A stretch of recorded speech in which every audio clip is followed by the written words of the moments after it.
Welcome to the Slop Temple. We pray this video helps. You start by saving work and closing apps so nothing is lost during restarts.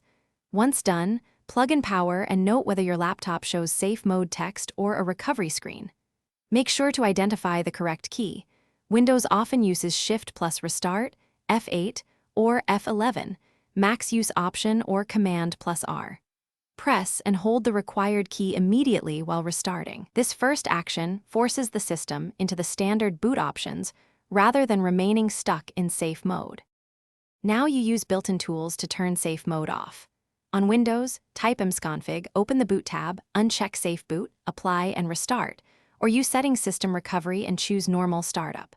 On Mac OS, boot into Recovery, open Terminal and run sudo nvram bootargs equals.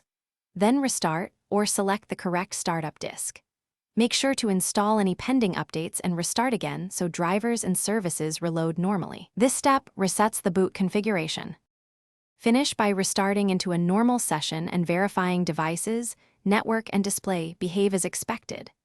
If the laptop still boots into safe mode, boot into safe mode with networking to download fixes, run system restore to a known good point, or update/reinstall problem drivers. Should those fail, back up your files and run the OS repair utility or perform a clean reinstall. One key troubleshooting tip: check disk health and system logs for errors before reinstalling, because